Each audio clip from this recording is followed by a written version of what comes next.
Comentario al capítulo 3 de Apocalipsis por el Dr. Evis Carballosa. Las cosas que son. Las cartas a las iglesias de Sardis, Filadelfia y la Odisea, capítulo 3, versículos 1 al 22. Introducción. El capítulo 3 del Apocalipsis contiene las cartas dirigidas a Sardis, Filadelfia y la Odisea. Cada una de estas congregaciones poseía características que han perdurado y en algunos casos han aumentado a través de los siglos. Los que creen que las 7 iglesias son 7 períodos o etapas de la historia de la iglesia de principio a fin, encuentran serias dificultades a la hora de interpretar y aplicar el contenido de cada una de las cartas. Como ya se ha sugerido, es mejor entender las 7 cartas en su sentido literal o histórico. Tocante a la aplicación, sin embargo, se sugiere que las 7 iglesias señalan a 7 condiciones que han existido simultáneamente a través de la historia de la iglesia.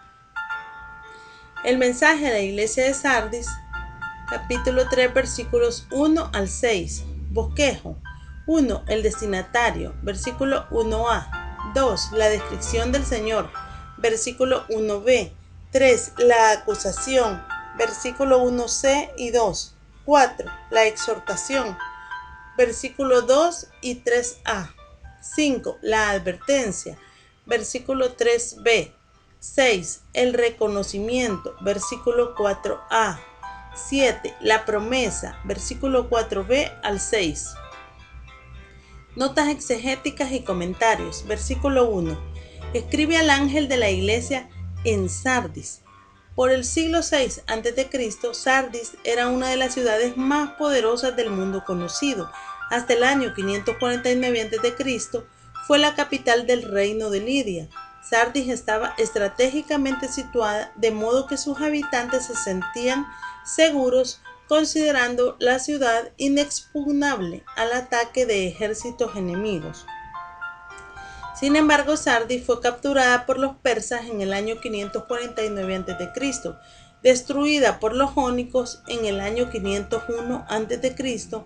y conquistada por Alejandro Magno en el año 334 a.C. Sardis llegó a ser famosa por su riqueza material. A mediados del siglo VI a.C. y bajo el liderazgo del rey Croeso, Sardis alcanzó el mayor apogeo de su fama. El proverbio tan rico como Croeso se hizo famoso en el mundo antiguo. Una descripción de la ciudad reza así: Sardis, la metrópoli de la región de Lidia en Asia Menor, está situada cerca del monte Tmolous, entre 48 y 52 kilómetros al este de Esmirna. Era célebre por su gran opulencia y por el voluptuoso y corrupto comportamiento de sus habitantes. Considerables ruinas dan testimonio del antiguo esplendor de la que fue célebre capital de Croeso y de los reyes de Lidia. Sardis era además un centro para la adoración de la diosa Cibeles, otro nombre para la diosa Artemisa. Dicha diosa pagana era asociada con la fertilidad y era invocada por las mujeres a la hora del alumbramiento. La ciudad de Sardis era también el punto de encuentro del sistema de caminos de la antigüedad y un centro de producción de lana y tintes. En medio de la opulencia de Sardis estaba la congregación a la que va dirigida la carta, que contiene la mayor reprensión, exceptuando la de la Odisea. El que tiene los 7 espíritus de Dios y las 7 estrellas dice esto. La expresión el que tiene o echón es un participio presente voz activa y sugiere acción continua, además de control y dirección. Los 7 espíritus es una referencia a la plenitud del Espíritu Santo.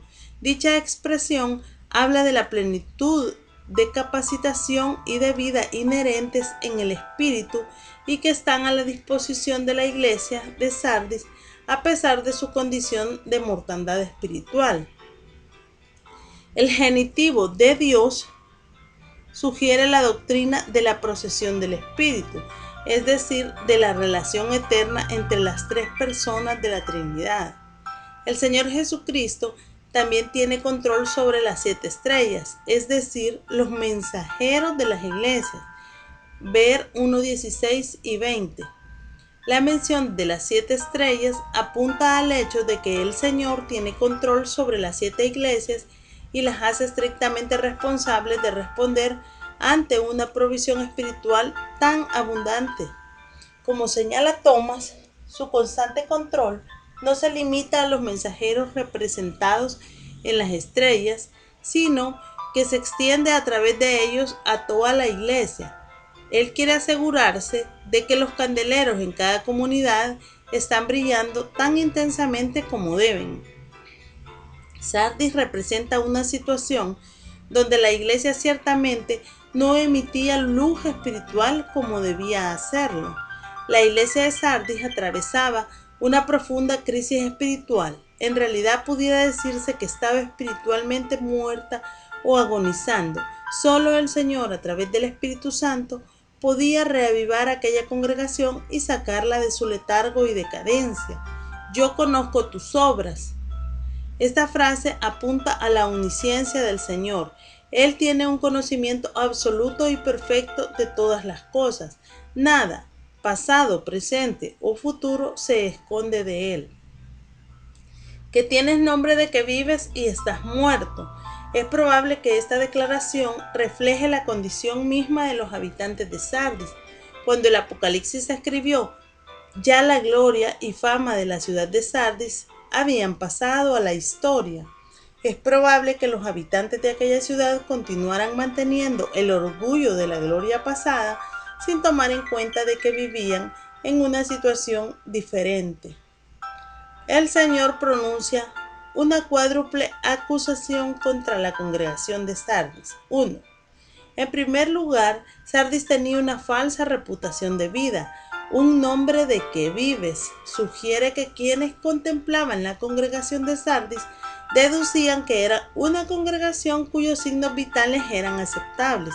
Tal vez era una asamblea que vibraba con actividades, predicaciones, programas y conferencias, pero en lo que concernía a Cristo estaba tan muerta como un cementerio. La realidad en Sardis era más bien de muerte espiritual, no en el sentido de aniquilación o de cese de la existencia, sino de un estado de impotencia, incapacidad e inhabilitación. Ver Romanos 4:19 y Hebreos 11:12.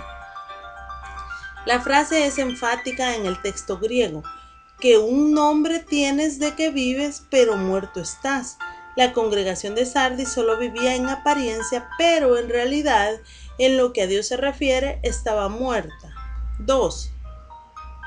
La segunda acusación contra Sardis es: no he hallado tus obras perfectas delante de Dios. Versículo 2. Obsérvese el tiempo perfecto del verbo hallar. El Señor ha buscado, pero no ha hallado las obras de los creyentes de Sardis perfectas. Plepreromena. El vocablo perfectas es el participio perfecto, voz pasiva con función de predicado del verbo pleró, que significa llenar, cumplir, ser llenado. La idea se expresa por A.T. Robertson del modo siguiente: sus obras no se conformaban con el criterio de Dios. Las obras de los creyentes de Sardis estaban faltas de aprobación divina, porque evidentemente no eran generadas por una fe genuina. Lo que se reprocha no es la cantidad, sino la calidad de las obras de aquella congregación. 3. La tercera acusación tiene que ver con la debilidad intrínseca de la vida espiritual de la congregación. El Señor manda que la congregación afirme las otras cosas que están para morir. Versículo 2. Incluso el más leve vestigio de vida que quedaba en Sardis estaba a punto de morir.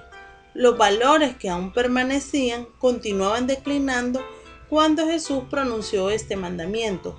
Los tiempos verbales los describen como algo que estaba a punto de morir en el pasado y continuaba el proceso hasta el presente, con la inminente posibilidad de perder la última señal de vida. 4. Por último, el Señor acusa a la congregación de tener solo unas pocas personas que no han manchado sus vestiduras. Lo terrible del caso es que solo una ínfima minoría de los creyentes de Sardis llevaban una vida de separación del paganismo y del mundo. La iglesia tenía una reputación de estar viva, versículo 1, pero solo algunos de sus miembros vivían en consonancia con esa reputación. La mayoría de sus miembros era una contradicción de lo que ellos como iglesia pretendían ser. Versículo 3a. Estos versículos contienen una quíntuple exhortación de parte del Señor para la asamblea de Sardis y para todos los creyentes, incluso a los de hoy día. Es importante observar los tiempos verbales en cada exhortación. De ellos es posible derivar el énfasis que el Señor da a cada acción que los creyentes debían emprender. 1. Sé vigilante. Ginó Gregorón. En esta primera exhortación, el Señor combina un presente imperativo voz media con un participio presente voz activa. Esta combinación verbal produce un imperativo perifrástico. La idea es: por vuestro propio bien, volveos vigilantes, o demostrad por vosotros mismos ser vigilantes. La exhortación es a que despierten de su anestesia espiritual y continúen vigilando. Tal vez la mencionada exhortación tenga una connotación histórica. Las veces que los habitantes de Sardis sucumbieron bajo sus enemigos se debió principalmente al descuido de sus guardias. La situación geográfica privilegiada de la ciudad hizo que sus vigilantes descuidaran sus responsabilidades. Fue así que Sardis cayó en poder de Ciro el Grande en el año 549 a.C. y posteriormente en manos de Antíoco el Grande en el año 195 a.C. Del mismo modo, tanto los creyentes de Sardis como los de hoy cometen el grave error de dejar de vigilar al enemigo. Tal actitud puede producir calamidad espiritual lamentable. Una vigilancia constante de los enemigos que asedian al creyente es el mejor antídoto para la seguridad espiritual. 2. Y afirma las otras cosas que están para morir. El verbo afirma, steirizo, es el aoristo imperativo voz activa steirizo, que significa hacer firme, fortalecer. Esta forma verbal sugiere la urgencia de la acción. Los creyentes de Sardis debían actuar de manera decidida y con toda urgencia. Las otras cosas, taloipa, mejor, las cosas que restan, pudiera parafrasearse como aquello que sobrevive. En el texto griego es un plural neutro que contempla de manera colectiva tanto a cosas como a individuos que dentro de la comunidad cristiana de Sardis pudieran retener trazas de verdadera piedad. Las referidas cosas o individuos habían estado a punto de morir en el pasado y continuaban a la deriva, corriendo el peligro de languidecer por completo, como el cuerpo que es invadido por una enfermedad o la planta que es atacada por una plaga.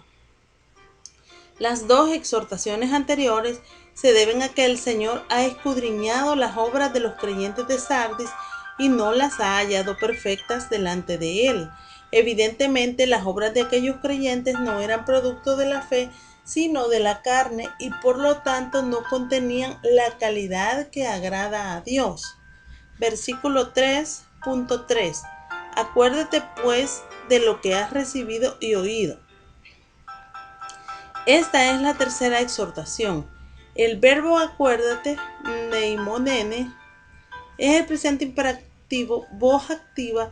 El presente sugiere una acción continua, continúa recordando. El texto griego dice literalmente, recuerda por lo tanto como has recibido y oído. La exhortación es sin duda un llamado a persistir en lo fundamental. Los creyentes de Sardis habían recibido el Evangelio por la fe, pero no habían persistido en desarrollarse espiritualmente por la fe.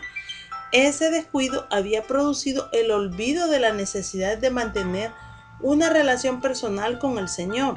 Ve Romanos 10:17, Primera de Corintios 4:7, Gálatas 5:7 y Colosenses 2:6. Los verbos has recibido, eileipas, y oído, eikousas, deben observarse cuidadosamente. El primero es un tiempo perfecto y sugiere una acción completa con resultados perdurables. El segundo es un aoristo indicativo que señala al acontecimiento histórico cuando los creyentes de Sardis oyeron el Evangelio que generó en sus vidas la fe que depositaron en Cristo. El creyente ha recibido el regalo de la salvación por la fe en Cristo y el sello de la presencia del Espíritu Santo sobre la misma base. Recordar constantemente tanto el regalo de la gracia recibido por la fe en Cristo como las instrucciones recibidas tocante a la práctica de la fe debe ser una asignatura prioritaria en la vida de todo creyente. 4. Y guárdalo. Kai terei es el presente imperativo voz activa de teireo, que significa guardar, vigilar, mantener. El tiempo presente sugiere acción continua, sigue guardando. La referencia parece ser a las cosas o personas que aún estaban vivas en Sardis, es decir, cosas de valor espiritual y personas con sensibilidad e inclinación hacia las cosas de Dios. Ese testimonio debía persistir si se quería evitar el juicio de Dios. 5. Y arrepiéntete. Kai metanoeison. Este verbo es el aoristo imperativo voz activa y sugiere la realización de una acción urgente. Equivale a decir arrepiéntete de inmediato. El verbo arrepentirse, metanoeo, significa un cambio de manera de pensar acompañado de un cambio de comportamiento. Los creyentes de Sardis tenían la necesidad urgente de arrepentirse de la manera como habían utilizado la riqueza espiritual que habían recibido a través del Evangelio de la Gracia y la instrucción de la palabra. El arrepentimiento al que se les llama no era un simple reconocimiento de que estaban haciendo mal, sino a llevar a cabo un cambio de rumbo que los acercase a Dios. Versículo 3b. Pues si no velas, vendré a ti como ladrón, y no sabrás a qué hora vendré sobre ti. Con esas solemnes palabras el Señor advierte a la congregación de Sardis del peligro al que se abocaban. La expresión si no velas es una condicional de tercera clase en la que se usa el modo subjuntivo que contempla la condición como posible. La cláusula contiene una seria advertencia a los lectores. La advertencia pudiera parafrasearse así: por lo tanto, si verdaderamente no te despiertas de inmediato, vendré como un ladrón y no serás capaz de reconocer qué clase de hora será cuando vendré a ti. El estupor espiritual los haría insensibles al obrar de Dios. Vendré sobre ti como ladrón. Exo os klepteis. El texto griego dice, vendré como ladrón. Esta expresión denota sorpresa. Este símil se usa repetidas veces en el Nuevo Testamento con referencia a la segunda venida de Cristo. Ver Mateo 24:43, Lucas 12:39, Primera de Tesalonicenses 5:2, Segunda de Pedro 3:10 y Apocalipsis 16:15. La advertencia es sumamente enfática, como lo indica la frase siguiente: y no sabrás a qué hora vendré sobre ti. No es enfático en el texto griego, ya que se usa la doble negativa oumei, que significa nunca, jamás, en manera alguna. El verbo sabrás es el aoristo subjuntivo que, al ir precedido de la doble negativa, destaca de manera enfática que algo no va a ocurrir. La frase pudiera expresarse así: vendré como ladrón y jamás sabrás qué clase de hora será. Quienes están desprovistos de vida espiritual por no haber confiado en Jesucristo serán rotundamente sorprendidos por la segunda venida de Cristo. La referencia no parece ser a un juicio especial sobre la iglesia de Sardis, sino a la segunda venida judicial y gloriosa de Jesucristo. Esta tomará por sorpresa a los inicuos que han rechazado a Cristo como Salvador, ya sea o no que estén dentro de una congregación local como la de Sardis. Versículo 4a. Pero tienes unas pocas personas en Sardis que no han manchado sus vestiduras. Pero allá destaca un contraste fuerte con lo dicho anteriormente. Cierto que era una minoría, pero había un remanente fiel de Sardis que no había contaminado sus vestiduras, es decir, andaba en santidad delante del Señor. El lenguaje hace recordar la inscripción hallada en el Asia Menor, proclamando que las vestiduras manchadas descalificaban al adorador y deshonraban al Dios, pero el mérito del remanente fiel de Sardis era que en los días de contaminación general, este se había mantenido puro.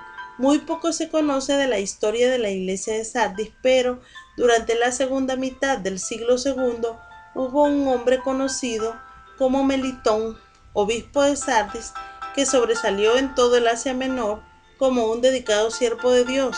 Melitón se distinguió también como teólogo y escritor brillante. Su influencia es reconocida por el historiador Eusebio de Cesarea y por Tertuliano, quien lo admiró por su ingenio elegante y elocuente.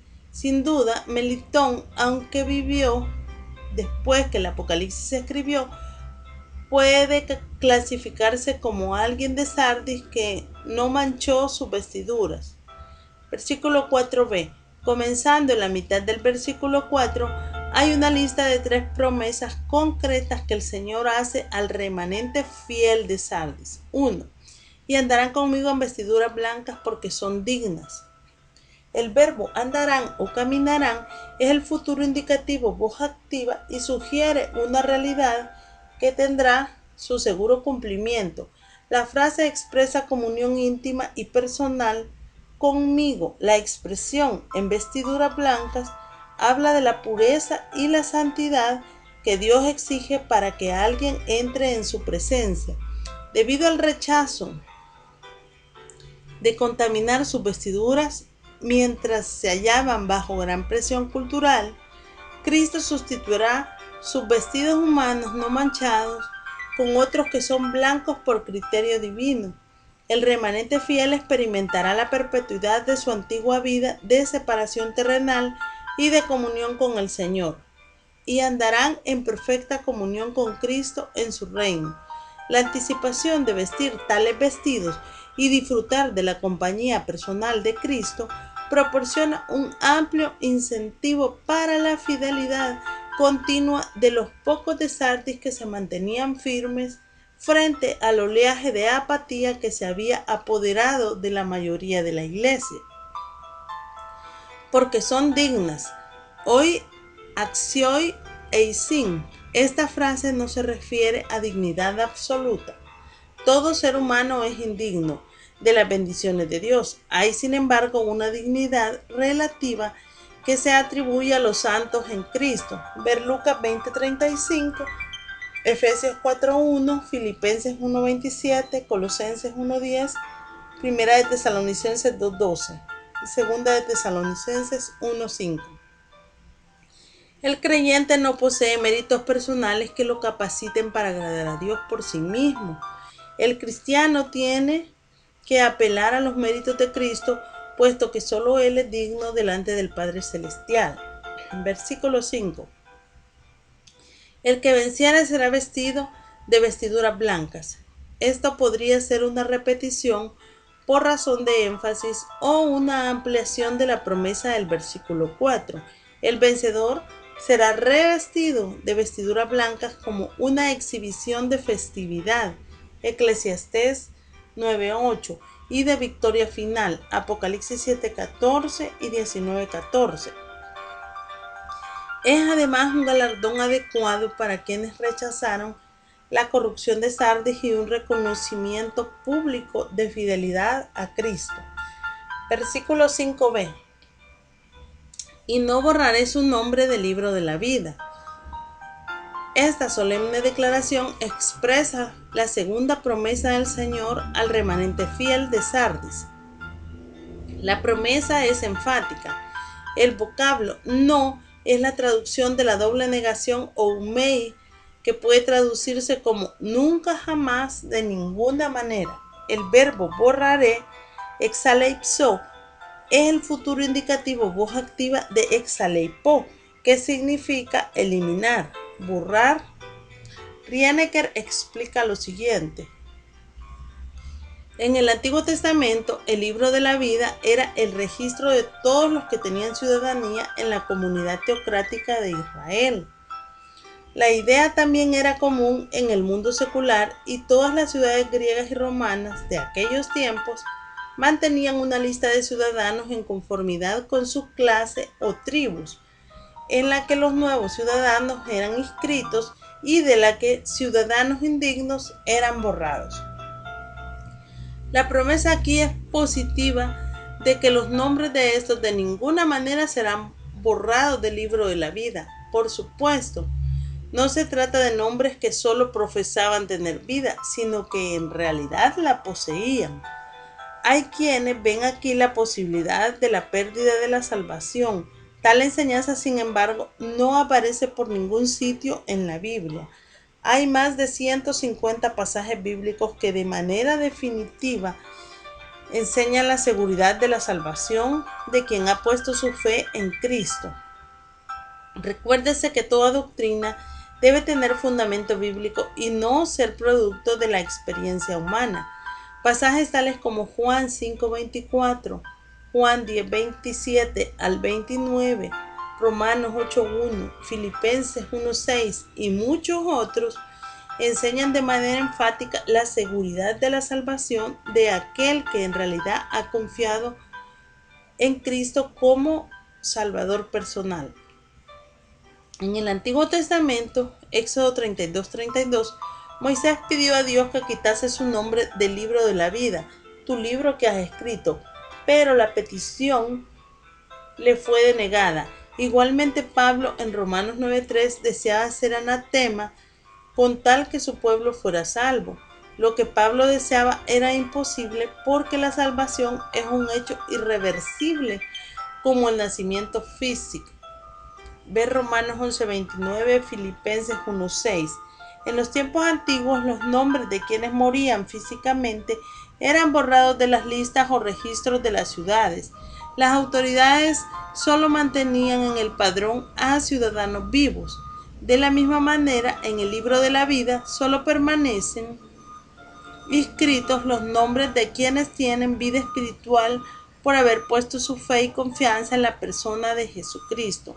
Primera de Juan 5:1. El creyente en Cristo tiene la absoluta garantía de la palabra del Señor. Él promete, y no borraré su nombre del libro de la vida. Hay una tercera promesa del Señor al remanente fiel, y confesaré su nombre delante de mi Padre y delante de sus ángeles. El verbo confesaré, homologeizo, es el futuro indicativo voz activo de homologeo, que significa confesar, reconocer, estar de acuerdo. El Señor Jesucristo dijo: a cualquiera pues que me confiese delante de los hombres, yo también le confesaré delante de mi Padre que está en los cielos. Mateo 10:32. Es probable que, presionados por el ambiente religioso cultural, muchos en Sardis se avergonzaban de dar testimonio de su fe en Cristo. Al remanente fiel que no temía exaltar a Cristo, el Señor le promete que le confesará en el cielo delante de mi Padre y delante de sus ángeles. La confesión debe significar el reconocimiento de que pertenecen a Cristo y por lo tanto han sido hechos aptos para participar de su gloria eterna. Colosenses 1:12. Versículo 6. Al igual que en las cartas anteriores, el Señor hace un solemne llamado al individuo.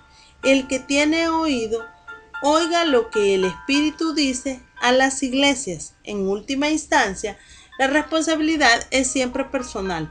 Una congregación nunca será mejor de lo que lo sean los miembros que la componen.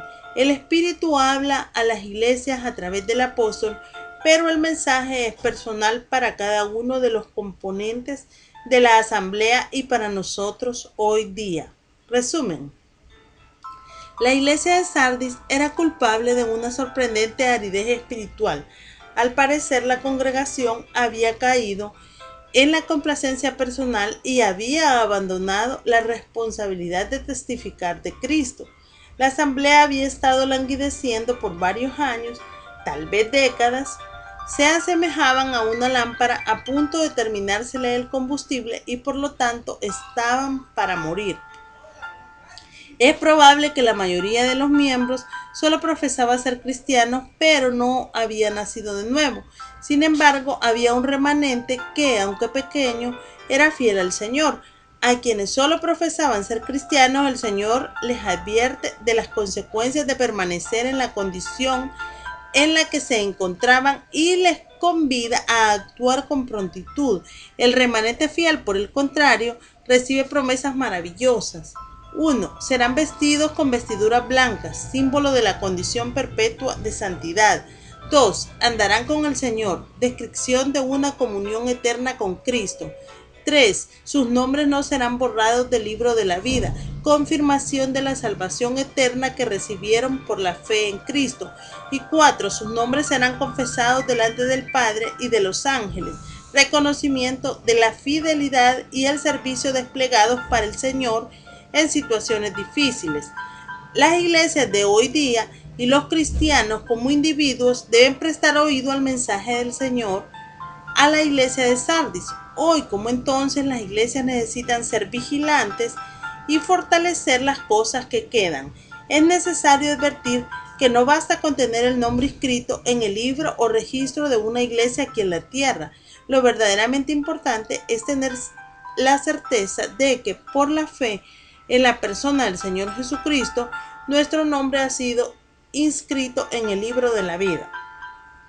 El mensaje de la iglesia de Filadelfia, capítulo 3, versículos 7 al 13. Bosquejo. 1. El destinatario, versículo 7a.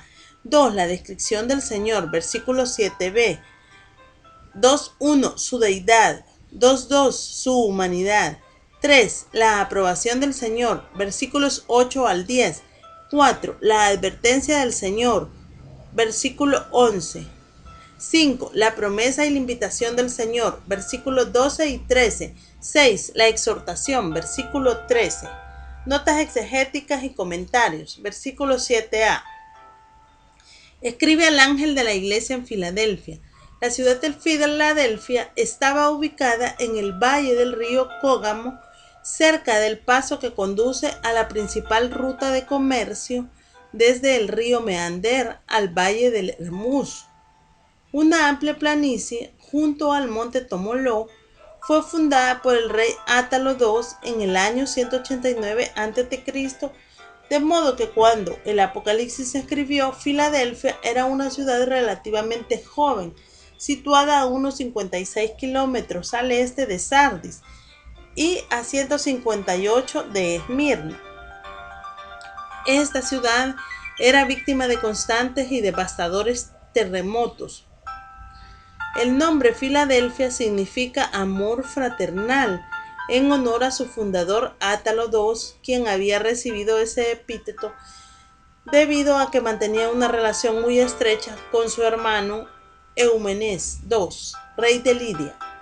La Filadelfia del Nuevo Testamento fue reedificada por el emperador Tiberio después de haber sido destruida por uno de los frecuentes terremotos que la azotaron. Aunque la ciudad permaneció relativamente pequeña, en el siglo I adquirió importancia por su gran actividad comercial. Por la magnificencia de sus edificios públicos y sus templos, llegó a ser conocida como la Pequeña Atenas. No se sabe ni cuándo ni cómo comenzó la iglesia cristiana en aquella ciudad. Se especula que al igual que otras congregaciones en la región, su comienzo se debió al esfuerzo misionero de la iglesia de Éfeso, particularmente durante los 3 años del ministerio de Pablo en aquella ciudad. Hoy día la ciudad de Filadelfia existe con el nombre de Al-Asher, es decir, la ciudad de Dios. A pesar de la persecución de los turcos, la Iglesia Ortodoxa griega ha logrado mantener activa allí una congregación hasta hoy día. Versículo 7b. Esto dice el santo, el verdadero. Esta frase expresa dos atributos personales de Cristo. El Señor Jesucristo es el santo o agios en el sentido más absoluto de la palabra. El sustantivo agios significa separado, apartado. El uso del artículo determinado destaca la identificación de la persona. Él es el santo. Vea Isaías 6:3, 43:3, 14 y 15, 45:11, 40:25 y Hechos 2:27. En contraste con la santidad superficial de los judaizantes del versículo 9, se levanta la absoluta santidad de Jesucristo. El verdadero Ho-Aleitinos, en el sentido de ser genuino. Cristo es la perfecta realización del ideal divino, en contraste con el falso sustituto de los legalistas. Cuando somos confrontados por Cristo, nos enfrentamos no a la sombra de un bosquejo de la verdad, sino con la verdad misma. El que tiene la llave de David, el que abre y ninguno cierra, y cierra y ninguno abre. Cristo es el Mesías heredero del trono de David. Repetidas veces en el Nuevo Testamento se presenta a Cristo como la simiente de David, Mateo 1:1, 21:9, Romanos 1:3, Segunda de Timoteo 2:7, Apocalipsis 5:5 y 22:16. Como el Rey Mesías, Cristo tiene control absoluto e indiscutible, mayordomía sobre su reino. La llave era llevada sobre los hombros para demostrar que quien la llevaba poseía absoluta autoridad en la administración de las bendiciones y las posesiones. Isaías 22, 22 al 25. Él es el que abre, porque es el único capaz y digno de dar entrada. Él es el que cierra, porque solo Él puede excluir de su dominio. La expresión de David sugiere el reino mesiánico, es decir, reinado de gloria y paz que el Mesías inaugurará cuando venga la segunda vez a la tierra. Cristo posee autoridad davídica genuina en contraste con los miserables impostores judaicos quienes se vanagloriaban de excomulgar a los verdaderos creyentes de todas las bendiciones. Versículo 9. Cristo, por el contrario, quien en su humanidad resucitada sigue siendo el verdadero heredero davídico, segunda de Timoteo 2:8, abre de par en par las puertas del reino milenial a los humildes creyentes que han confiado en Él como su único y suficiente Salvador. Versículo 8. Yo conozco tus obras. Se refiere al conocimiento íntimo y sobrenatural del Señor. La frase expresa una declaración general sin especificar a qué obras se refiere. No se menciona ninguna crítica, aunque las obras están expuestas a la omnisciencia del Señor. Es importante recordar que si bien es verdad que las obras no son la acumulación de méritos para la salvación, sí guardan relación con las bendiciones terrenales y con los galardones que Dios dará a los redimidos. He puesto delante de ti una puerta abierta, la cual nadie puede cerrar. Dedoká enopión sou tirán, eineuimenein, ein oudeis, dinanatai, kleisai, outein. El verbo he puesto, dedoká, es el perfecto indicativo, voz activa de didomi, que significa yo doy. El perfecto sugiere una acción completada con resultados perdurables. El texto dice literalmente, yo he dado. Dicha expresión señala a un regalo de la gracia del Señor. Equivale a decir he derramado, un don permanente. La calidad de las obras de los creyentes de Filadelfia fue premiada por la gracia divina mediante la aprobación para mayores oportunidades. El regalo del Señor a los de Filadelfia consistía en una puerta que ha sido abierta y que permanece abierta.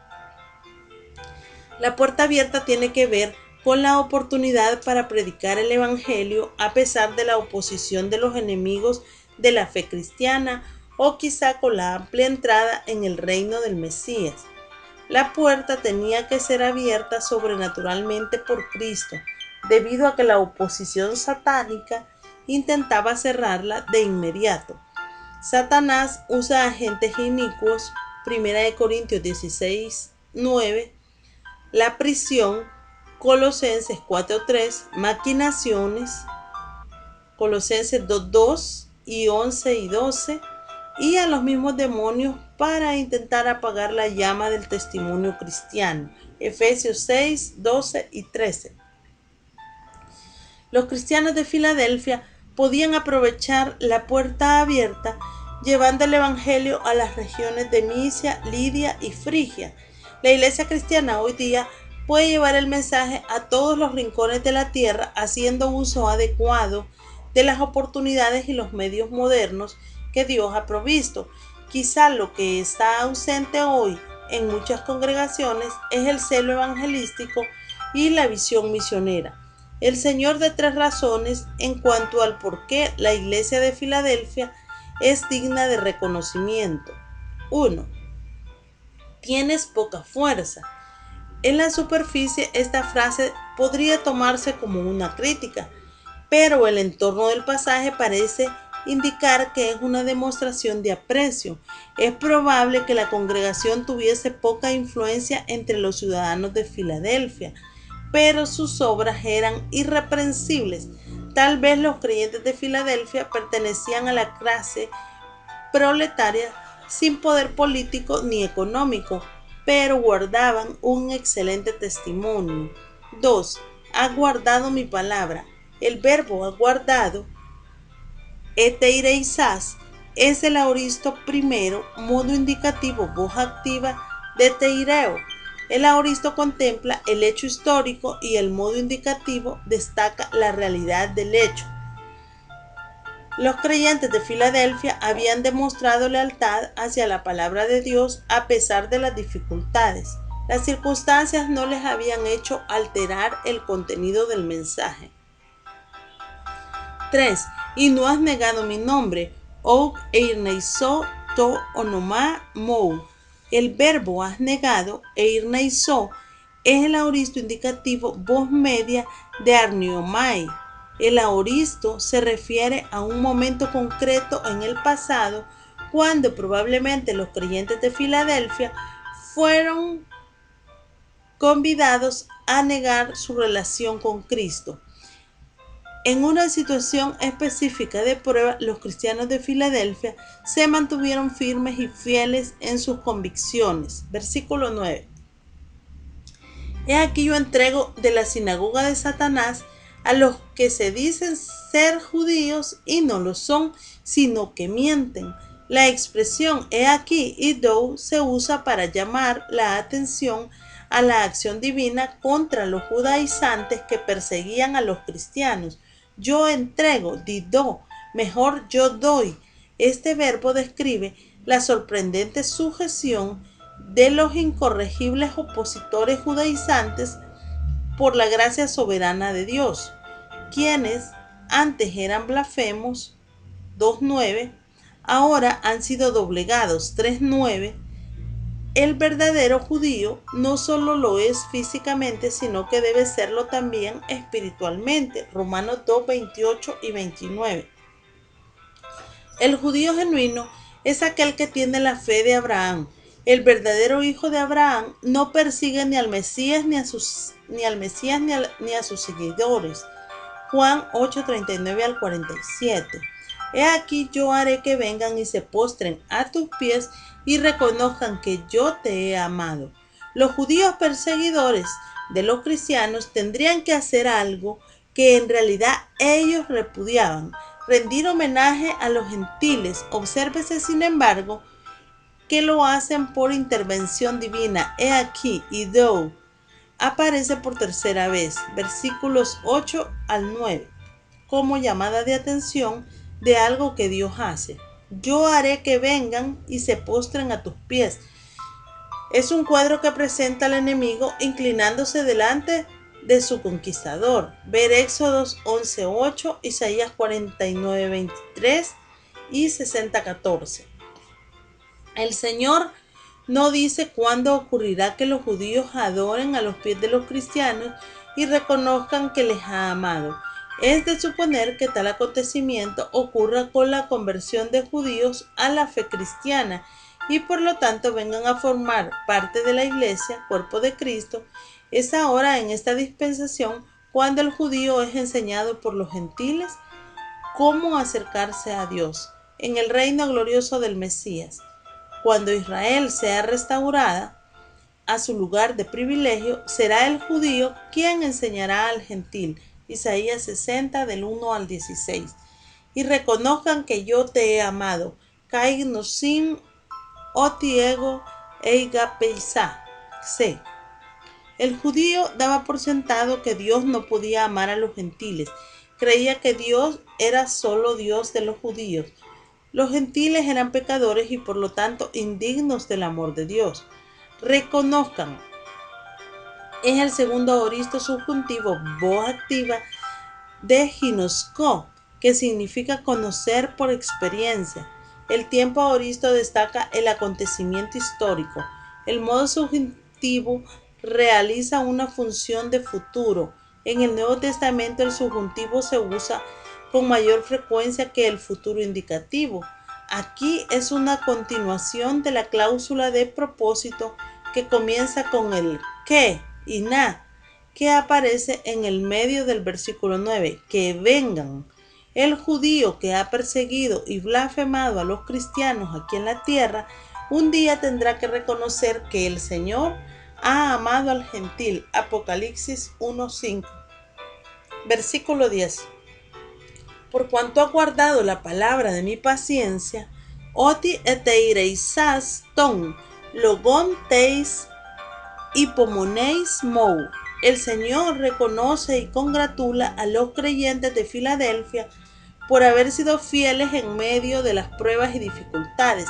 El verbo has guardado, eteireisas, es el aoristo indicativo voz activa, guardaste, que apunta a una situación histórica concreta. El sustantivo paciencia, hipomoneis, significa resistencia, aguante y describe a quien no claudica cuando está en medio del fuego de la prueba. La promesa del Señor se expresa así: yo también te guardaré de la hora de la prueba que ha de venir sobre el mundo entero.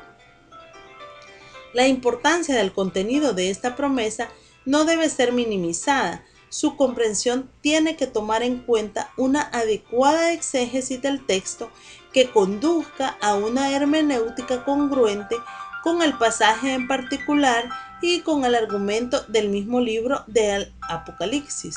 El texto castellano de la Reina Valera 1960 no destaca el énfasis del yo también, cagó.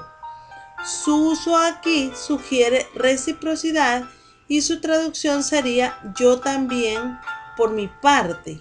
En el contexto de Apocalipsis 3:10 se podría expresar así: porque has guardado la palabra de mi paciencia, yo a su vez te guardaré.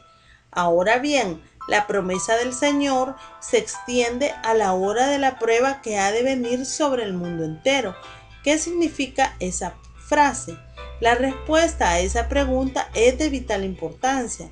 Curiosamente, José Grau omite toda discusión de dicho texto y solo se limita a citar el versículo. Leon Morris, por su parte, se circunscribe a decir que podría significar guardarte de atravesar la prueba o guardarte justo a través de la prueba, aunque luego añade: esta es una prueba completa porque probará a aquellos que moran en la tierra, que parece significar todos los habitantes de la tierra. Otra opinión generalizada es la que expresa el reconocido teólogo y comentarista George Elad. Este escritor ubica la hora de la prueba dentro de los tiempos escatológicos que precederán al regreso glorioso de Cristo, la identificación con la gran tribulación de los últimos días, pero sitúa a la iglesia dentro de ese periodo y afirma que ella sufrirá las persecuciones del anticristo. Es desconcertante, sin embargo, que Ladd no aplica satisfactoriamente el hecho de que el texto declara que esa hora de la prueba tiene como propósito probar a los que moran sobre la tierra.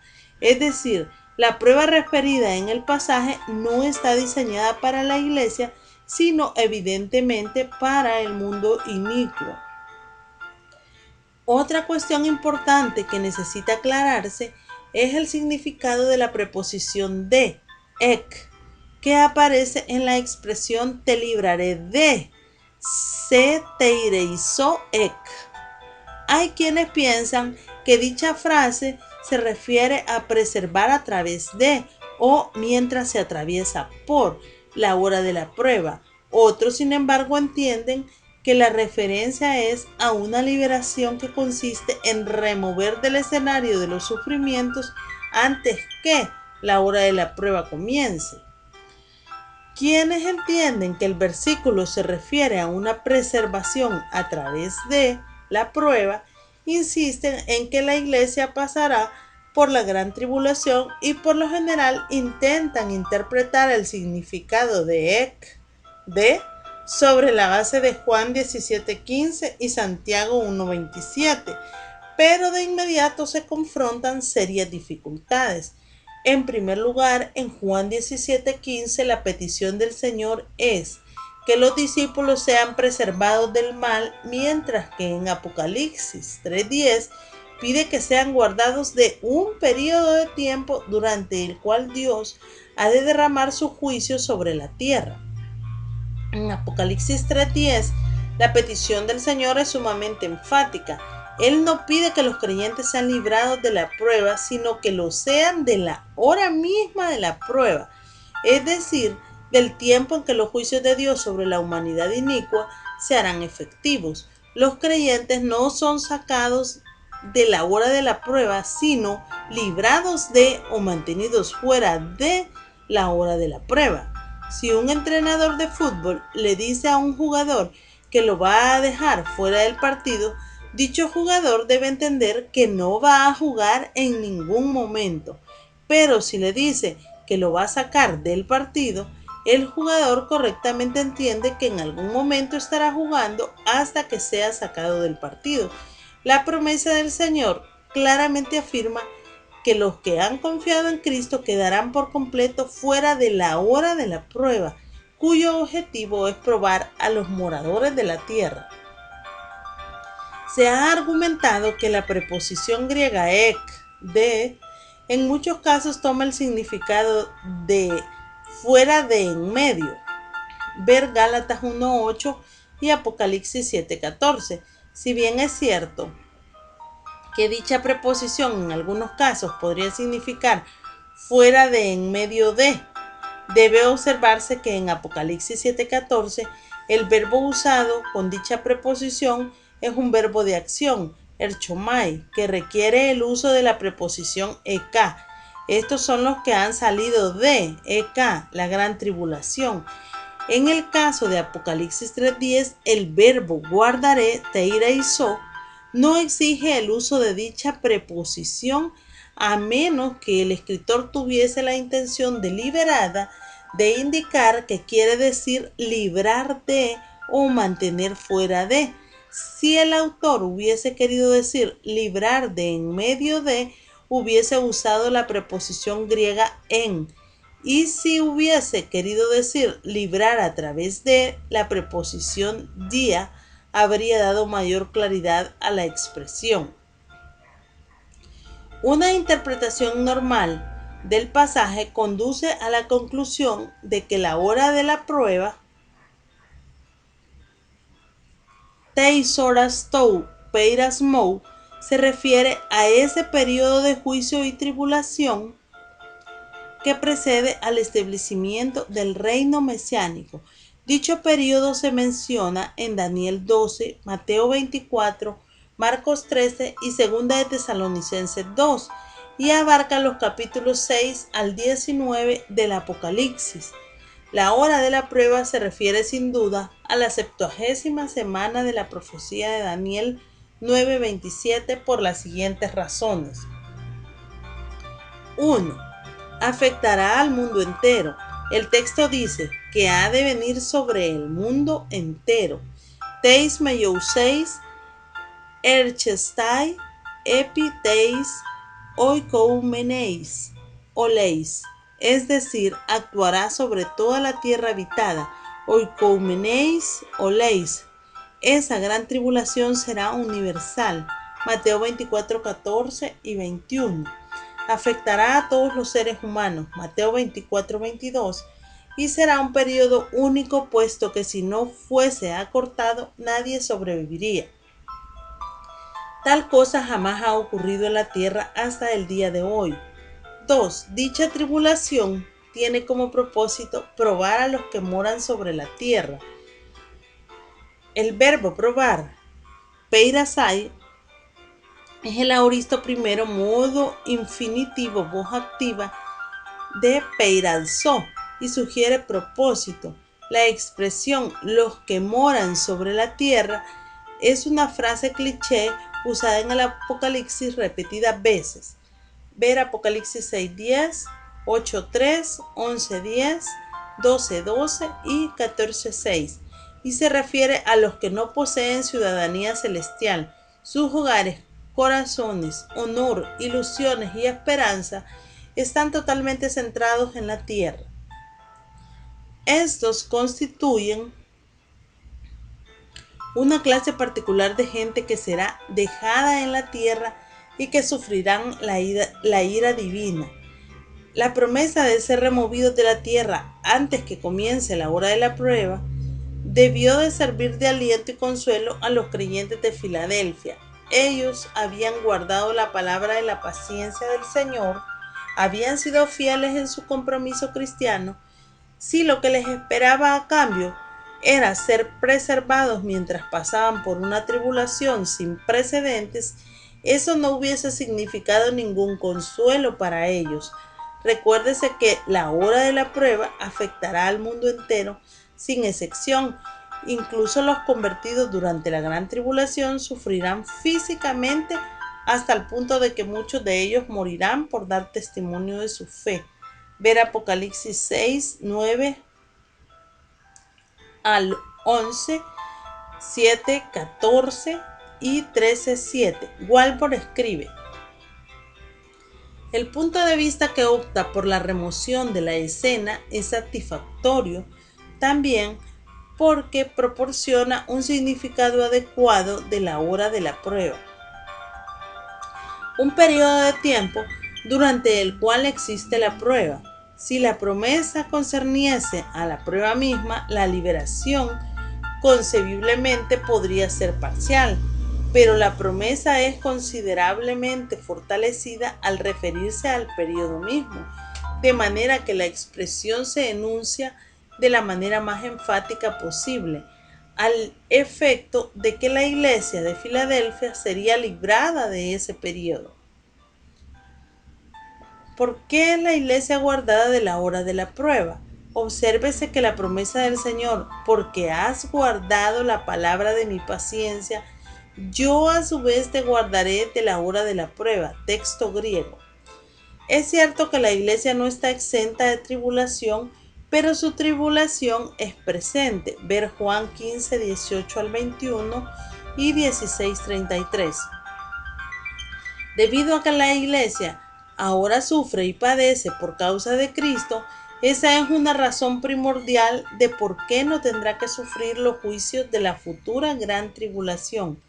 Como se ha observado antes, la única vez que aparece en el Nuevo Testamento una frase similar es en Juan 17:15. No ruego que los quites del mundo, sino que los guardes del mal. En este versículo, sin embargo, el Señor pide que sus discípulos sean guardados fuera del alcance de la extensa influencia del enemigo. Él no pide solamente que sean librados de los asaltos externos del maligno, sino que sean librados de reposar o dormirse dentro de su dominio. Cristo no pide que sean removidos de la escena de la actividad satánica. En resumen, Apocalipsis 3:10 enseña que habrá un periodo de tribulación futura sin precedentes que el texto llama la hora de la prueba. Esa tribulación no será algo local, sino que afectará al mundo entero. Además, dicha tribulación tiene como objeto primordial probar a los moradores de la tierra. La frase "los moradores de la tierra" tiene una connotación espiritual. Se refiere a personas que están tan arraigadas en cuestiones terrenales que no tienen ningún interés en la venida de Cristo y por lo tanto son objeto de la ira de Dios. El texto enseña que la iglesia será librada no a través de la prueba, sino que lo será de la hora misma de la prueba. Es decir, la iglesia será removida antes que los juicios correspondientes a la 70ª semana de Daniel tengan comienzo. ¿Quién será el beneficiario de la promesa? Robert Thomas hace la siguiente observación. El amplio alcance de esta promesa significaba que los cristianos filadelfianos triunfarían no solo sobre la burla y las intrigas de sus inmediatos adversarios judíos, sino también sobre los más amplios enemigos paganos, debido a que ese periodo de tribulación precederá inmediatamente la venida del Señor a la tierra con poder y gran gloria. Mateo 24, 29 y 30.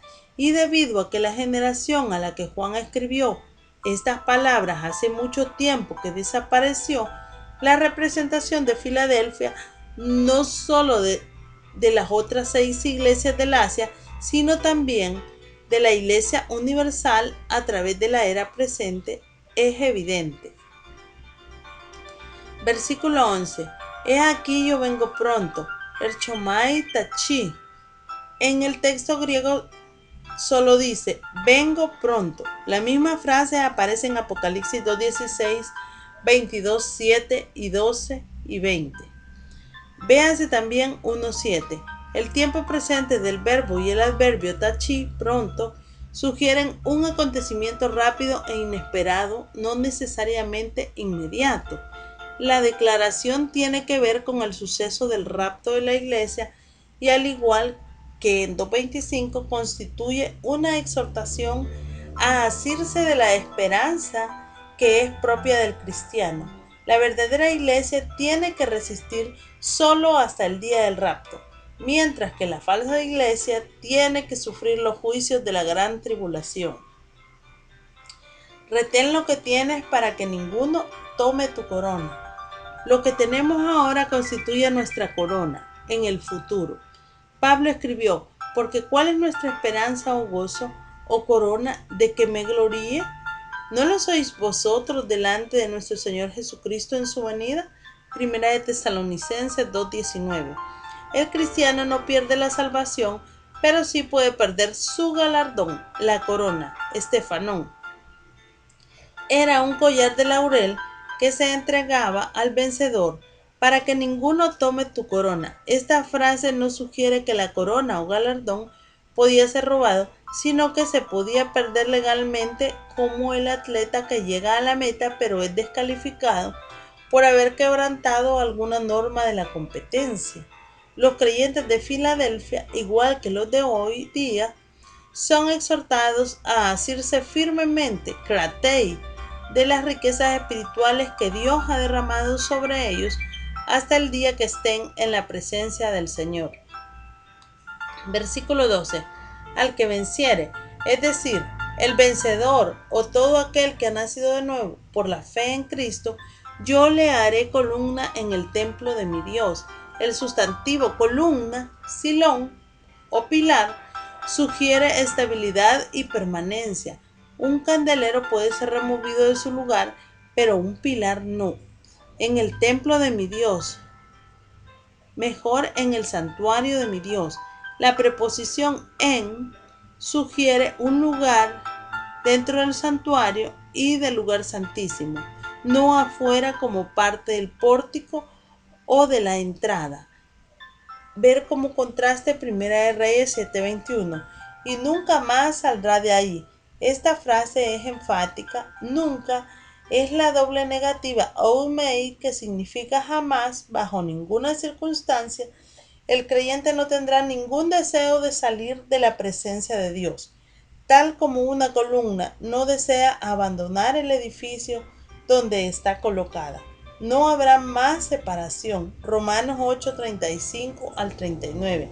Y escribiré sobre él el nombre de mi Dios y el nombre de la ciudad de mi Dios, la nueva Jerusalén, la cual desciende del cielo, de mi Dios, y mi nombre nuevo.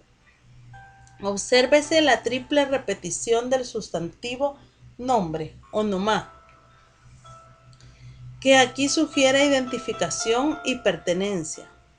También se repite 3 veces la expresión mi Dios, tou, teu, mou, que destaca identificación en una relación única con Cristo. Y porque el creyente está en Cristo, puede disfrutar de esa relación. El texto sugiere 3 cosas nuevas de las que el cristiano podrá disfrutar. 1. Un nuevo concepto de Dios. Escribiré sobre él el nombre de mi Dios. Es decir, todo lo que el nombre de Dios representa, como es conocido por Cristo, será nuestro. Dios el Creador con relación a la nueva creación. 2 Corintios 5:17 y Apocalipsis 21:5 al 7. 2. Una nueva ciudadanía y el nombre de la ciudad de mi Dios. La nueva comunidad a la que el cristiano pertenece está en el cielo. Ver Filipenses 3:20. Hebreos 12:18 al 24. Gálatas 4:21 al 31, Apocalipsis 21:1. La sede de nuestra ciudadanía existe a causa de las cosas que están en el cielo. La nueva Jerusalén contrasta con la Jerusalén terrenal. El calificativo nueva no forma parte del nombre propio. Nueva Jerusalén, el vocablo nueva, kaineis, significa fresca, flamante, a diferencia de la vieja y desgastada Jerusalén terrenal, la cual desciende del cielo en bendición y soberanía de mi Dios, es decir, de su originador y creador. Todos los privilegios celestiales de la ciudadanía, representados por el nombre que es otorgado como un acto de gracia, serán nuestros. Una comunión con Cristo en su venida consumadora y mi nombre nuevo, que aún no ha sido revelado. El nombre nuevo de Cristo simboliza la plena revelación de su carácter prometido al vencedor en la segunda venida de Cristo. Como vencedores, todos los frutos de victoria representados por la triunfante venida de Cristo serán manifestados como nuestros. Colosenses 3:4, Primera de Juan 3:2. Versículo 13. El que tiene oídos es la aplicación personal del mensaje. El individuo siempre es responsable delante de Dios. Oiga lo que el Espíritu dice a las iglesias. El contenido de la carta a la iglesia de Filadelfia se debía dar a conocer a las demás iglesias. Además, hay un alcance todavía más amplio. Cada uno de los mensajes a las iglesias tiene validez y vigencia para las iglesias de hoy día. El mensaje, aunque concretamente dirigido a iglesias históricas, trasciende las barreras del tiempo y llega a nosotros con la misma fuerza con que fue dado al principio. Resumen. La iglesia de Filadelfia era al parecer pequeña tanto en número como en influencia. A pesar de eso, Cristo le anuncia que ha puesto delante de ella una puerta abierta. La puerta podría ser la de amplia entrada en el reino del Mesías o la de la oportunidad para que continuase dando testimonio a pesar de la oposición de los judaizantes. También el Señor le promete que mediante el rapto sería librada de la hora de la prueba, es decir, de los juicios escatológicos diseñados para la humanidad rebelde e incrédula que está apegada a las cosas terrenales. Además, el Señor promete al vencedor que disfrutará de una íntima comunión con Él en la Nueva Jerusalén. Hay una exhortación final a prestar oído al mensaje. El reto a todos los que oyen hoy es a recibir a Cristo como Salvador y, habiéndolo recibido, dar fiel testimonio del Señor. Esto confirmará su salvación y su posesión de la vida eterna con Dios. El mensaje a la iglesia de la Odisea. Capítulo 3, versículos 14 al 22. Bosquejo. 1. La dedicatoria. Versículo 14a. 2. La descripción del Señor. Versículo 14b. 2.1. La firmeza de su carácter.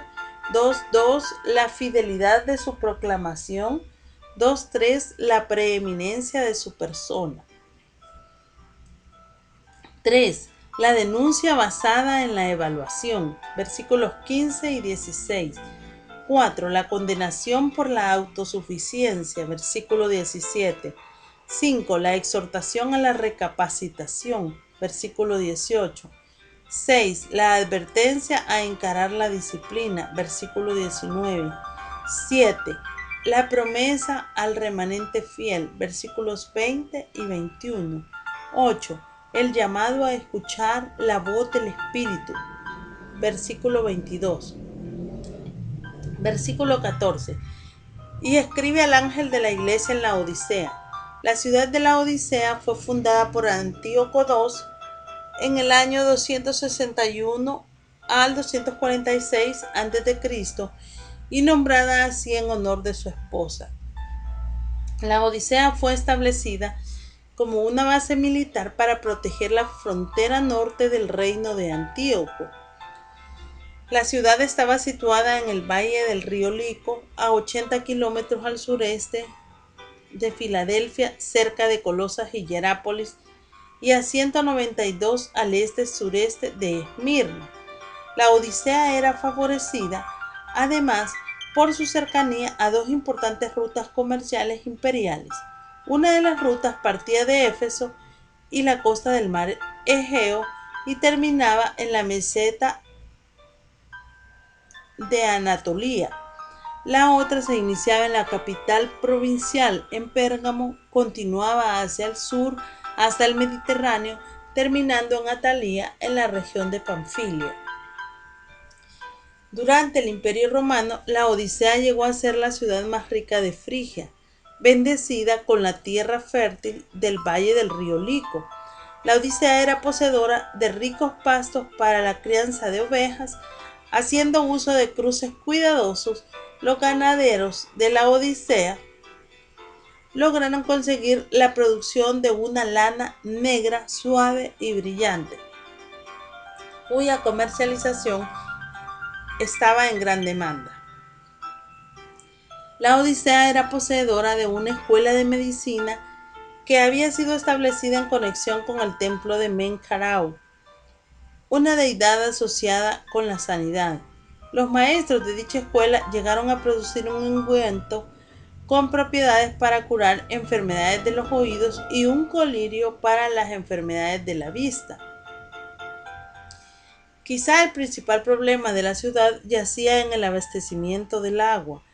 El precioso líquido era suplido desde una fuente situada a casi 10 kilómetros de distancia en Denizli. La riqueza de la Odisea llegó a tal punto que fue capaz de soportar el costo de reedificar la ciudad después de ser destruida por un terremoto sin necesidad de apelar al subsidio de Roma.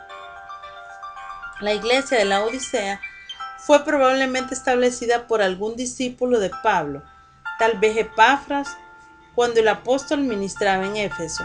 La Biblia no registra que dicha iglesia sufriese persecución, graves herejías, ni que tuviese algún adversario.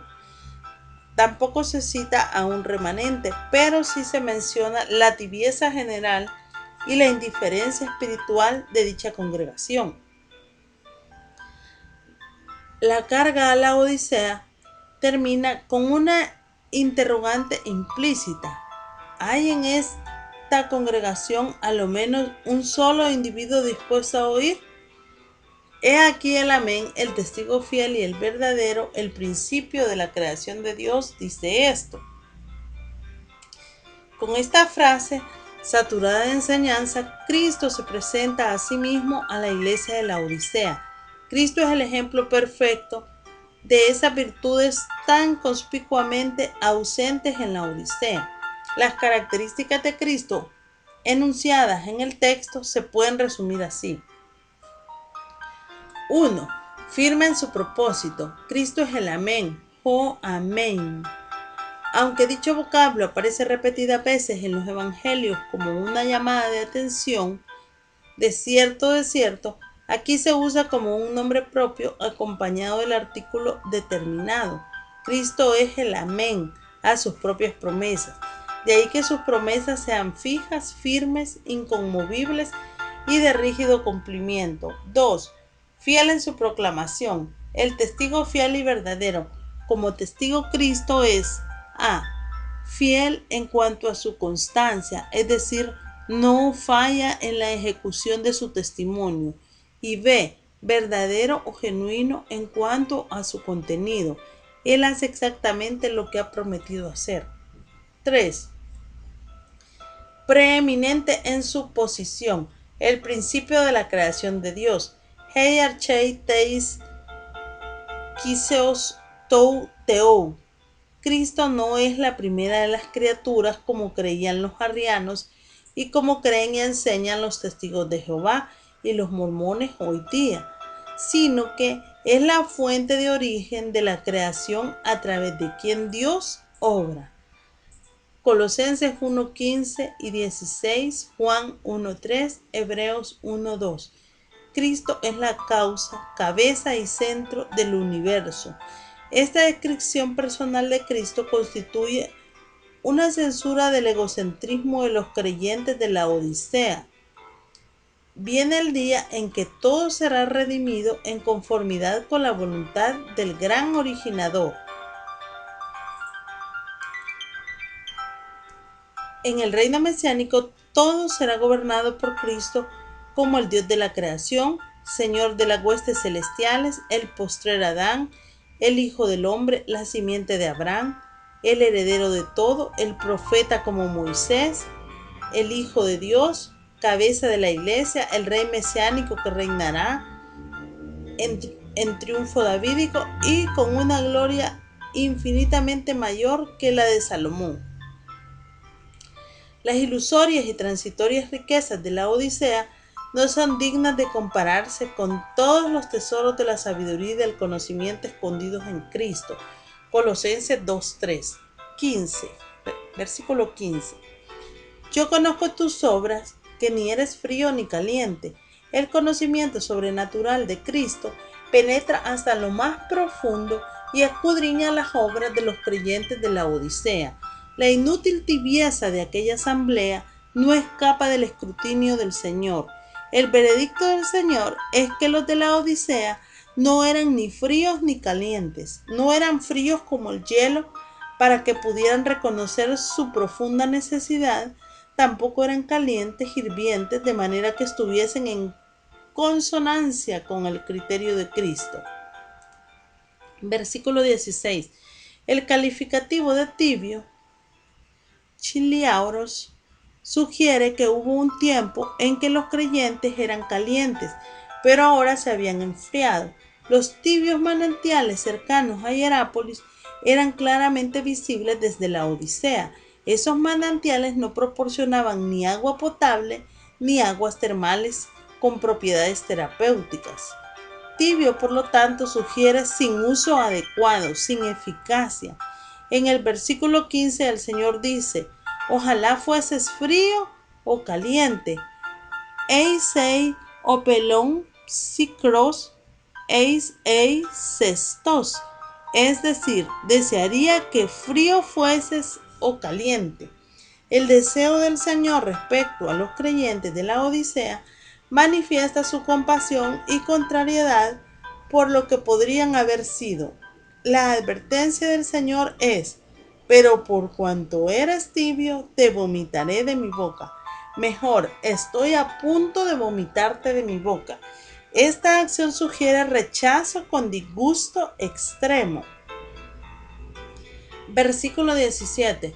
Porque tú dices, lo que hoy se llamaría la autoestima de los creyentes de la Odisea era totalmente desproporcionada. La frase es una especie de autofelicitación. Tú dices, los de Sardis tenían un nombre o una reputación delante de los demás, pero los de la Odisea manifestaban una vanagloria basada totalmente en su propia autoestima. Yo soy rico y me he enriquecido y de ninguna cosa tengo necesidad. Esta es una manifiesta declaración de autosuficiencia. La frase es enfática. Soy rico, he obtenido riquezas y continúo siendo rico. Esta cláusula equivale a decir me he enriquecido mediante mi propio esfuerzo. Los de la Odisea confiaban en sus propios méritos. La Odisea era una pobre rica iglesia. Abundaban en intelectualidad, estética, organización, programas, propiedades, números, obras de justicia, pero espiritualmente estaba en bancarrota. La Odisea había confundido la ruina con la riqueza, la retrogresión con la revitalización. La autosuficiencia de los creyentes de la Odisea se hace más conspicua en la frase y de ninguna cosa tengo necesidad. Esta triste declaración parece excluir hasta al Señor, quien tiene que quedar fuera y llamar a la puerta. ¿Y no sabes que tú eres un desventurado, miserable, pobre, ciego y desnudo? Así se expresa la valoración que el Señor hace de aquella congregación. No sabes, oídas, ni siquiera en teoría sugiere que los de la Odisea no tenían percepción ni discernimiento espiritual. Tú eres, es decir, tú mismo eres, una enfática acusación que indica la culpabilidad del acusado.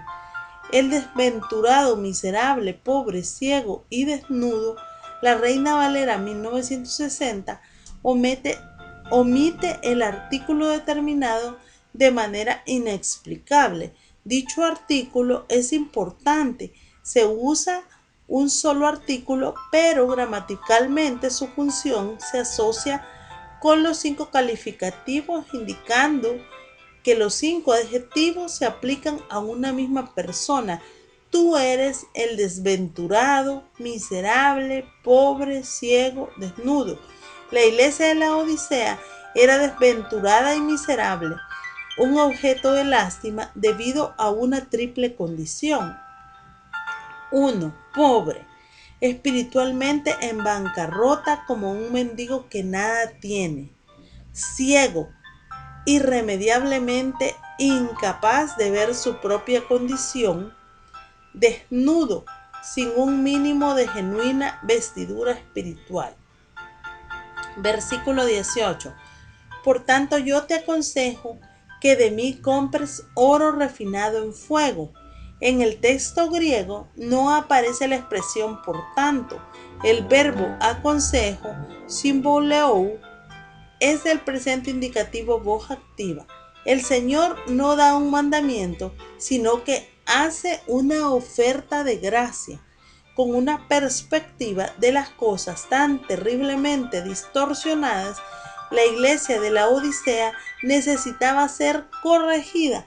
Para una ciudad sagaz, calculadora y mercantil, el Señor usa el método más adecuado. Que de mí compres, agorasai paremou. El verbo compres, agorasai, es el aoristo primero, voz activa de agorazo, de agora, que significa mercado. El aoristo infinitivo sugiere un acto realizado con urgencia.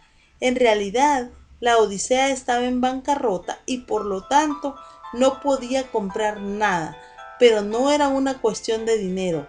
Las cosas mencionadas en el versículo son imposibles de adquirir con dinero. Ver Isaías 55:1.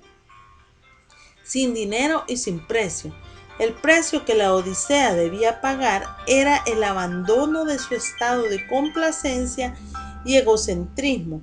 La exhortación es que de mí compres, de mí pone de manifiesto el hecho de que Cristo era la única esperanza para aquella congregación. La respuesta al crítico problema espiritual en los de la Odisea y en cualquier otra congregación es restablecer la correcta conexión con Cristo. La iglesia de la Odisea necesitaba adquirir tres cosas del Señor. 1. Oro refinado en fuego, fresco, sacado del crisol, sin oportunidad para verse contaminado y sin sufrir deterioro. Tal vez haya aquí una referencia a la fe. Ver Santiago 2:5 y 1 de Pedro 1:7. La raíz de la pobreza de la Odisea yacía en su confianza propia. Solo la fe en Cristo podía enriquecer la vida de aquella congregación.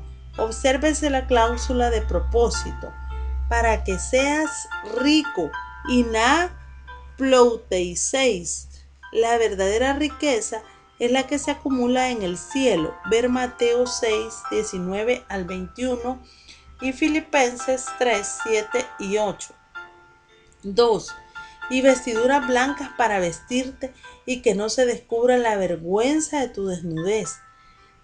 El más probable significado de las vestiduras blancas parece ser la justicia de Cristo imputada al creyente, que resulta en una santidad práctica. El verbo vestirte, perivalei, es el aoristo subjuntivo voz media de perivallo, que significa cubrirse alrededor. El propósito es que no se descubra la vergüenza de tu desnudez con miras a la segunda venida de Cristo. Las vestiduras blancas contrastan con los abrigos hechos con lana negra de manufactura común en la Odisea. 3. Y unge tus ojos con colirio para que veas. El colirio era un producto medicinal vendido en la escuela de medicina de la Odisea. Lo que el Señor ofrece a la iglesia de la Odisea, sin embargo, era el discernimiento espiritual a través de la unción del Espíritu Santo, 1 de Juan 2:20 al 27, para poder enjuiciar debidamente su condición tal como Cristo la ve. Versículo 19. Yo reprendo y castigo a todos los que amo. Ego osous eam philo eleccho kai paideu. Literalmente, yo a cuantos amo reprendo y disciplino. Ver Proverbios 3:12 y Hebreos 12:6. He aquí la obligación del amor. El padre que ama a su hijo de verdad no vacila en reprenderlo y castigarlo si es necesario para que regrese al camino correcto. El verbo amo en este caso es fileo y no agapao. No es fácil determinar por qué el Señor prefiere el uso de fileo en esta situación. Tomás ofrece una explicación razonable y exegéticamente congruente. Fileo es un amor de afecto personal que es enteramente consonante con la severidad de la disciplina asociada con el amor de Dios. Es más humano y más emocional que agapao y tiene menos profundidad. Dicho vocablo probablemente es seleccionado aquí para mostrar que a pesar de la palabra de la pobre actitud de la iglesia hacia él, todavía el Señor tiene un sentimiento de afecto hacia ella.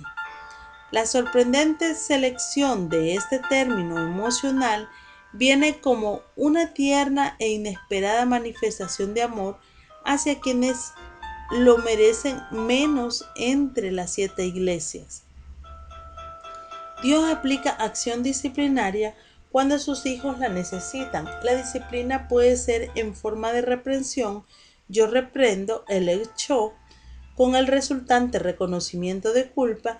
También puede manifestarse como castigo, paideuo, El verbo castigar, paideuo, significa entrenar niños, castigar, corregir. El resultado esperado por el Señor se expresa así: sé pues celoso y arrepiéntete. Sé celoso, seilewe. Es el presente imperativo voz activa. El presente sugiere una acción continua. Sé constantemente celoso. Por otro lado, el verbo arrepiéntete, metanoeison, es el aoristo primero ingresivo, modo imperativo voz activa de metanoeo. El aoristo imperativo sugiere acción urgente. El aspecto ingresivo del aoristo contempla el comienzo de la acción. La frase completa podría expresarse así: comienza a arrepentirte de inmediato y de ahí en adelante sé continuamente celoso. Versículo 20. He aquí yo estoy a la puerta y llamo, y doy esteika epi tein tiran kai crow. El verbo traducido yo estoy, esteika, es el perfecto indicativo voz activa de steimi, que significa colocar, estar de pie. La frase podría traducirse: he aquí, he tomado mi posición frente a la puerta y estoy llamando. La expresión he aquí es una llamada de atención para contemplar algo poco común o maravilloso. Un rey aguarda en espera de un mendigo. Cristo hace dos cosas. 1. Llama, tiempo presente, con el deseo de una comunión continua. Y 2. Habla. Si alguno oye mi voz, su voz evidentemente expresa su deseo de entrar en una iglesia que se ha engreído y se cree tan autosuficiente que ha decidido que no necesita a Cristo. Algunos entienden que la figura de Cristo junto a la puerta apunta a la cercanía de su segunda venida, de manera que a la luz de ese acontecimiento escatológico, Él llama con insistencia para tener comunión con aquel que oye su voz y abre la puerta, antes que sea demasiado tarde. A quien oye su voz y abre la puerta, Cristo le ofrece lo siguiente: 1. Entraré a él. Eis leusomai pros outon. Obsérvese que Cristo entra en aquel que oye su voz y abre la puerta. Aquí puede reconocerse la enseñanza bíblica tocante a la responsabilidad humana. Cierto que la Biblia enseña la soberanía de Dios, pero con igual énfasis enseña la responsabilidad del hombre. Dios no toma por asalto el bastión del corazón humano. Nótese que la invitación se dirige a cada congregante de la Odisea. Si alguno oye mi voz y abre la puerta, esa es la condición que el Señor establece. Si eso ocurre, Cristo promete: entraré a él, futuro indicativo voz media. Cristo garantiza entrar por sí mismo en aquel que le abre la puerta. 2. Y cenaré con él. Esta figura señala a un acto de comunión. En las tierras orientales, compartir en común una comida era indicio de un lazo fuerte de afecto y comunión. La comunión que el creyente puede tener con Cristo aquí en la tierra se perfeccionará en el reino glorioso del Mesías. Allí habrá perfecta comunión con el Señor en intimidad y santidad. Obsérvese el futuro indicativo voz activa: cenaré. Esta promesa se cumplirá si se cumple la condición de oír su voz y abrir la puerta. 3. Y él conmigo. Kai autos met emou. En el reino del Mesías habrá una grandiosa cena de comunión, tal como Cristo lo anunció: para que comáis y bebáis a mi mesa en mi reino, y os sentéis en tronos juzgando a las 12 tribus de Israel. Lucas 22:30. Cristo presidirá la mesa de comunión en el reino como lo hizo en el aposento alto, Mateo 26, 20 al 29, y habrá una mutua relación y disfrute personal. Cenaré con él y él conmigo. Este mutuo intercambio de camaradería describe la cercanía final de Cristo en el futuro. Debe destacarse, por último, que participar con Cristo en esa cena de comunión es un resultado de la gracia soberana de Dios. Nadie posee méritos propios para estar presente en esa gran cena. Solo quienes han puesto su confianza en Cristo y se han acogido a su obra salvadora son declarados aptos para participar. Bienaventurados los que son llamados a la cena de las bodas del Cordero. Apocalipsis 19:9. Versículo 21. Al que venciere le daré que se siente conmigo en mi trono. Esta es una gloriosa promesa. No solo eleva al creyente de la pobreza a la riqueza, sino que le otorga el rango de realeza. El creyente tiene la expectativa de reinar junto con Cristo. Ver 2 de Timoteo 2:12a. La expresión conmigo, med emou, sugiere comunión. En mi trono se refiere al trono mesiánico.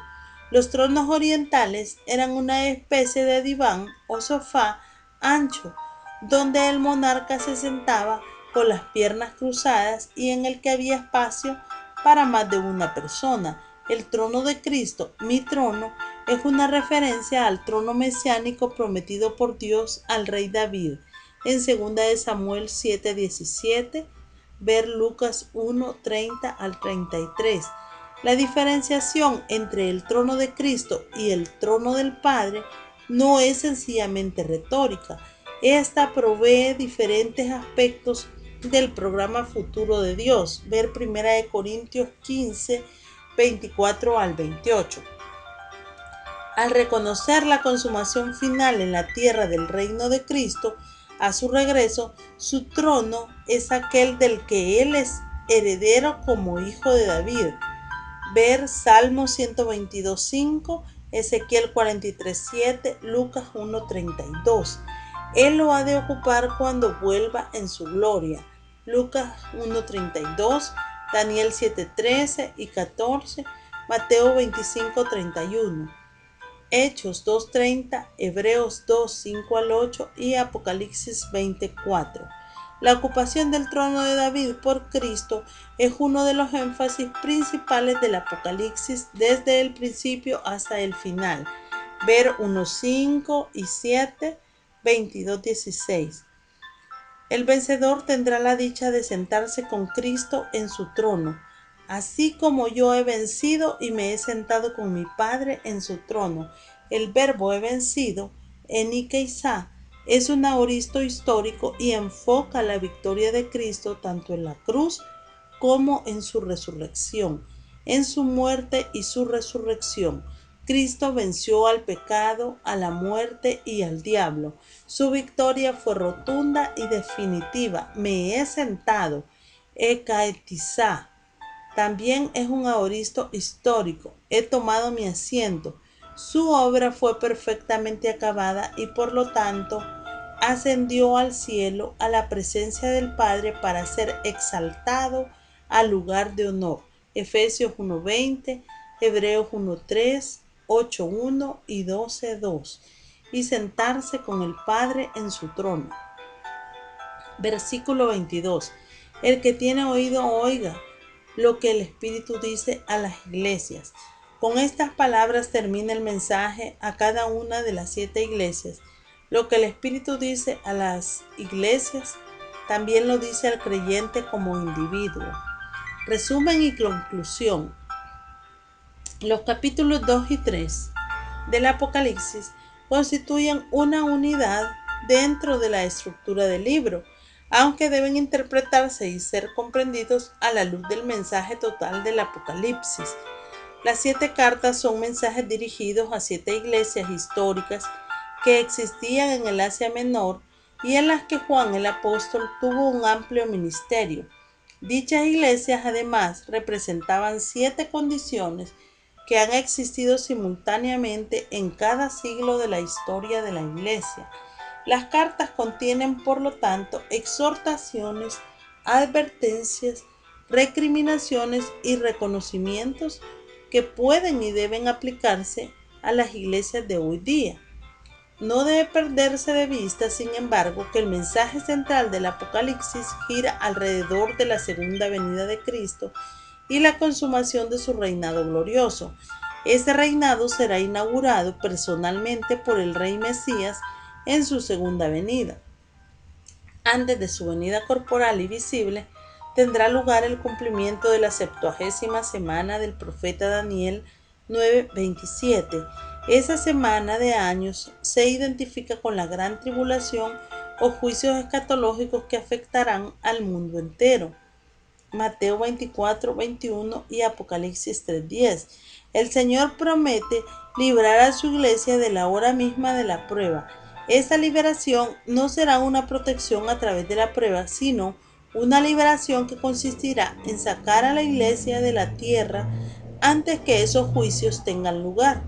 El propósito de la tribulación es someter a prueba al mundo incrédulo, no a la iglesia. Ver Apocalipsis 3:10 y 1 de Tesalonicenses 5:9. La esperanza de los redimidos es estar en la presencia del Señor y disfrutar de comunión plena con Él, sin obstáculos de ninguna clase que interfieran con esa relación. El Señor promete que el vencedor se sentará con Él en su trono. Su trono tiene que ver con el dominio que Cristo ejercerá como Rey Mesías cuando regrese la segunda vez a la tierra. Él reinará como Rey de Reyes y Señor de Señores, exhibiendo dentro del tiempo y de la historia la plenitud de sus atributos que estuvieron velados cuando vino a este mundo la primera vez.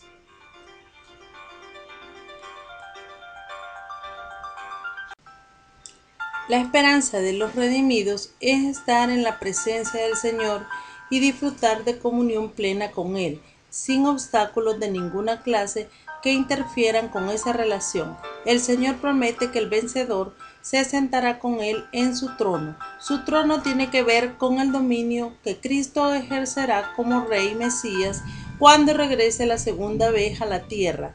Él reinará como Rey de Reyes y Señor de Señores, exhibiendo dentro del tiempo y de la historia la plenitud de sus atributos que estuvieron velados cuando vino a este mundo la primera vez.